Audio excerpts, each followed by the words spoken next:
नमस्कार दोस्तों, मैं सुबोध कुमार। आप देख रहे हैं खबर नेशनल टाइम्स। भारतीय मूल के श्री ऋषि सुनक के अंत ब्रिटिश प्रधानमंत्री बनने पर और साथ ही बीजेपी और कांग्रेस में ट्विटर वार को लेकर बसपा सुप्रीमो मायावती ने बीजेपी कांग्रेस पर निशाना साधा है और जमकर हमला बोला है।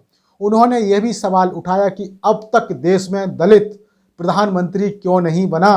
देखिए उनका ट्वीट, यह आपकी स्क्रीन पर क्या है बताते हैं।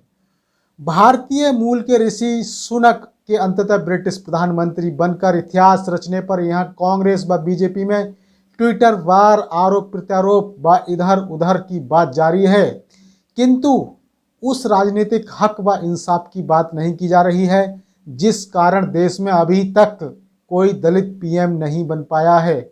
ऐसा बसपा सुप्रीमो मायावती ने कहा है और वहीं उन्होंने इसी क्रम में दूसरा ट्वीट किया है। इस ट्वीट के अंदर उन्होंने भारतीय हुक्मरानों को नसीहत दी है कि जिस तरह से अमेरिका और यूरोप के अमीर विकसित देश स्थिति को संभालने के लिए नित्य नए प्रयोग कर रहे हैं, उसी तरह से भारत के हुक्मरानों को भी करना चाहिए। देखिए उनका यह ट्वीट आपकी स्क्रीन पर क्या है, देते हैं पूरी जानकारी। ऐसे समय जब अमेरिका व यूरोप के अमीर व विकसित देश जबरदस्त संकटों के बुरे दौर से जूझ रहे हैं तथा स्थिति को संभालने के लिए नित्य नए प्रयोग कर रहे हैं, भारतीय हुक्मरानों को भी देश हित व यहाँ की जनता के भविष्य के लिए अपनी संकीर्ण एवं जातिवादी सोच को त्यागना ही होगा, ये उन्होंने कहा। वही उन्होंने दलित पिछड़े समाज के नेताओं को लेकर सवाल उठाया कि उनका सच्चा हितैषी कौन है। देखिए उन्होंने ये ट्वीट किया है, आपकी स्क्रीन पर बताते हैं। इसी क्रम में यह जांच परख जरूरी है कि दलित पिछड़े व उपेक्षितों का सच्चा हितैषी कौन है।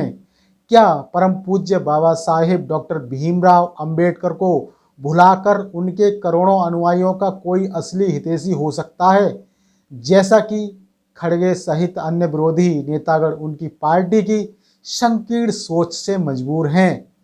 तो ये ट्वीट किए थे बसपा सुप्रीमो मायावती ने और बीजेपी और कांग्रेस पर जमकर हमला बोला। तो ये थी बड़ी खबर। इसी तरह की खबरों से अपडेट रहने के लिए हमारे इस चैनल खबर नेशनल टाइम्स को जरूर सब्सक्राइब करें। सब्सक्राइब करने के साथ ही बेल आइकन जरूर दबाएं जिससे कि आपके पास खबरों के नोटिफिकेशन आते रहें। तो मैं सुबोध कुमार फिर आऊँगा एक नई खबर को लेकर। तब तक के लिए धन्यवाद और नमस्कार।